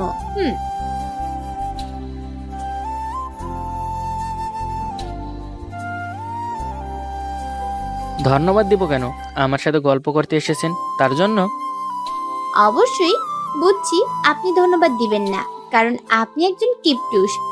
আমি একটু চুপ করে থেকে বললাম, ধন্যবাদ আপনাকে। Most welcome. আচ্ছা, চা খাবেন? চা খেতে খেতে আপনার সাথে কথা বলবো আর গান শুনবো, মন্দ হবে না কিন্তু, কি বলুন? আমি চা খেয়ে এসেছি কিছুক্ষণ আগে। আর তাছাড়া আপনি চা পাবেন কোথায় এখন? এই যে চা, কি খাবেন না? আমি আসলেই অবাক হয়েছি। নাইমা একটা ছোট ফ্লাক্সে চা সাথে করে নিয়ে এসেছে। ওর চাদরের কারণে আমি সেটা দেখতে পাইনি। আসলে মেয়েটা প্রিপারেশন নিয়ে এসেছে আমার সাথে গল্প করবে বলে। আমার চোখে আবার পানি জমতে শুরু করেছে। এই মেয়েটার আচরণগুলোর সাথে মিমের আচরণগুলো অনেকটা মিলে যাচ্ছে। এরপর নাইমা আমার দিকে ফ্লাক্সের মুখের ঢাকনাটায় কিছু চা ঢেলে যে গাছের টুকরাতে বসে আছি তার উপর রেখে চাটা খেতে বলল। আমি চায়ের দিকে তাকিয়ে চাটা পরিত্যক্ত অবস্থায় রেখে আমার গিটারের তারে টুংটাং করে সুর তুললাম। আমি পাশ থেকে ফ্লাক্সের ঢাকনাটা নিয়ে একটা ওটাতে একটা চুমুক দিয়ে বললাম, চাটা কি আপনি বানিয়েছেন? কেন, ভালো হয়নি চা? না তা না, আপনি অনেক ভালো চা তৈরি করতে পারেন। চমৎকার একটা চা হয়েছে। পাম দিচ্ছেন আমায়, তাই না? মেয়েদের একটা অভ্যাস কি জানেন? ওদের নিন্দা করলে যেমন সাপের মতো ফুস করে ওঠে, তেমন একটু ভালো বা প্রশংসা করলে কথাটা উড়িয়ে দিয়ে বলে পাম দিচ্ছি বা মিথ্যে বলছি। আচ্ছা ভালোকে তো ভালো বলতেই হবে, তাই না? আপনি এত কিছু বুঝেন কিভাবে? মেয়েদের নিয়ে গবেষণা করেন নাকি? মেয়েদের আর একটা অভ্যাস কি জানেন? মেয়েরা একটু বেশি বোঝে। আমার কথাগুলো শুনে নাইমা একটু হাসলো। আমি আবার চায়েতে চুমুক দিলাম। খানিকক্ষণ পর নাইমা বলল, আচ্ছা, আপনি কি করেন? কথাটা শুনে আমি চুপ হয়ে গেলাম। আর একটু চুপ করে থাকার পর চাটুকু সম্পূর্ণ না খেয়ে ছুঁড়ে ফেলে দিয়ে ফ্লাক্সের ঢাকনাটা আমার পাশে রেখে দিলাম। আমার এরকম আচরণে নাইমা হয়তো অবাক হয়েছে। সত্য কথা বলতে কি, আমাকে যদি কেউ জিজ্ঞেস করে আপনি কি করেন, তখন আমি চুপ করে বসে থাকি, না হয় কথা পাশ কেটে অন্য কথায় চলে যাই। আপনি কি করেন এই বাক্যটার প্রতি আমার অ্যালার্জি আছে। মিমের সাথে আমার যখন সম্পর্ক সেই কলেজ লাইফ থেকে, কলেজে যখন পাশ করলাম ও ভার্সিটিতে ভর্তি হলো আর আমি ন্যাশনাল থেকে পড়তে থাকলাম। তবে আমাদের রিলেশনে কোনো ব্যাঘাত ঘটেনি। আমি তখন অনার্সের শেষ বর্ষের ফাইনাল দিয়েছি মাত্র। আর ওই সময়ই আমাদের রিলেশনের কথা মিমের বাবা জেনে যায়। সম্ভবত হ্যাঁ, মিম তখন বাসায় ছিল। রাতে যখন ওর সাথে কথা বলেছিলাম তখন ওর বাবা সব শুনতে পায়। এরপর দিন সকালে মিম আমার সাথে দেখা করতে বলে। সাজু, একটা কথা বলবো? বলো। না মানে মিম সবসময় যা বলবে তা আগেই বলে ফেলবে, কিন্তু ওর কথার মাঝে যখন অসহায়ত্বর গন্ধ শুনলাম তখন বুঝলাম কিছু একটা হয়েছে। এত নার্ভাসের কি আছে? তুমি রিল্যাক্সে বলো। ভালোই তো হয়েছে, এখন কাজীটাকে বিয়ে করিয়ে দিলেই তো হয়। হা হা হা। কথাটা বলে মিম কাঁদতে থাকলো। ওর কান্না দেখে আমি একটু হতাশ হলাম। নিজের মনের ভেতরেও একটু ভয় ঢুকে গেল। কি বলবো বুঝতেছি না। মনের ভেতর ভয় থাকা সত্ত্বেও ওকে বললাম, ধুর পাগলি, কিচ্ছু হবে না আমার, এত টেনশন করার কি আছে। আমি নার্ভাস হয়ে সন্ধ্যা নাগাদ মিমদের বাসায় গেলাম। সোফায় বসে আছি আর মনে মনে আল্লাহকে স্মরণ করতে লাগলাম। একটাবারও মিমকে দেখতে পেলাম না। কিছুক্ষণ পর মিমের বাবা আমার সামনে আসলো। আমি দাঁড়িয়ে সালাম দিলাম। তারপর মিমের বাবা বসতে বসতে আমায় বলল, কি নাম তোমার? জি, সাজু। এটা আবার কেমন নাম? নামের আগে পেছনে কিছু নেই? ইয়ে মানে আছে। তো পুরো নামটা বলো। মোহাম্মদ জাহিদুল হক সাজু। সত্য কথা বলতে কি, আমি কি বলবো না বলবো কিছুই বুঝতে পারছিলাম না। মুখ দিয়ে কথাই বের হচ্ছিল না। এরপর মিম ওর বাবার পিছনে এসে দাঁড়ালো। মনে একটু সাহস পেলাম। মিম আমায় বলল, দাঁড়িয়ে আছো কেন? বসো। আমি কিছু না ভেবে সোফায় টুপ করে বসে পড়লাম। এরপর মিমের বাবা আবার জিজ্ঞেস করলো, বাবা কি করে? জি, বাবা নেই। এরপর খানিকক্ষণ পর আবার বলল, তুমি কি করো? জি, সবেমাত্র অনার্স ফাইনাল দিয়েছি। ও আচ্ছা, তাহলে এখন কিছুই করো না, তার মানে একজন বেকার। তুমি এখন আসতে পারো। কথাটা শুনে চুপ হয়ে মেয়ের দিকে তাকালাম। মনের ভেতর কেমন যেন একটা অনুভূতি জাগতে লাগলো। একবার ভাবলাম, বলি, আঙ্কেল, এখন না হয় কিছু করি না, কিন্তু একটা সময় তো আর বেকার হয়ে গায়ে সার্টিফিকেট লাগিয়ে ঘুরবো না যে আমি বেকার। কথাটা বলিনি আমি। মিমের বাবা আবার বলল, আমি কি বলেছি তুমি শুনতে পাওনি? আমি তারপরেও চুপ করে রইলাম।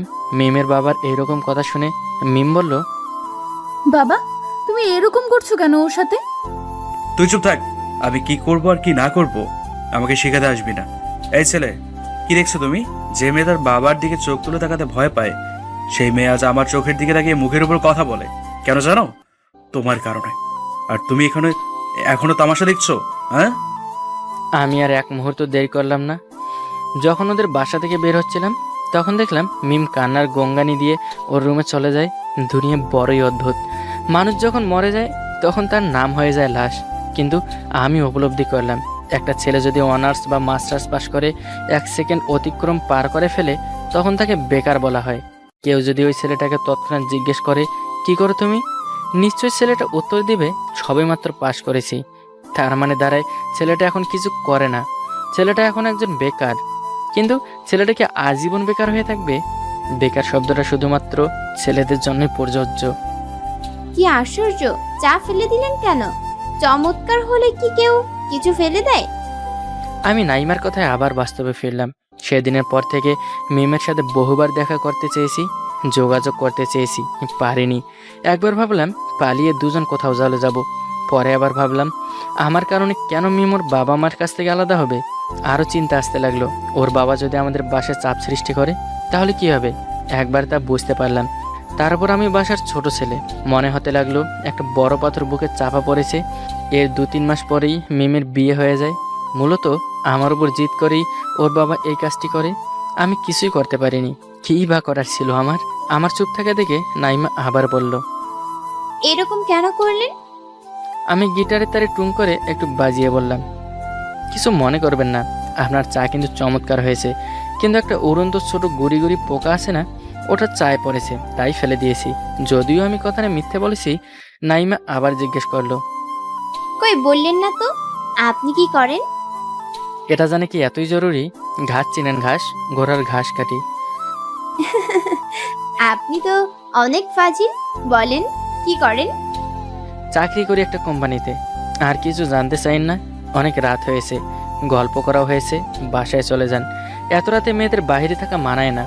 এটা বলে আমি উঠে পড়লাম। আর নাইমা এখন বসে আছে। হ্যাঁ, আমি এখন একটা কোম্পানিতে চাকরি করি।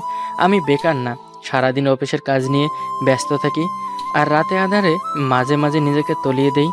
আমি হাঁটতে থাকলাম আর গাইতে থাকলাম। প্রতিদিন ভালোবাসার নতুন নতুন গল্প পেতে চ্যানেলটি সাবস্ক্রাইব করে পাশে থাকা বেল বাটনে ক্লিক করুন।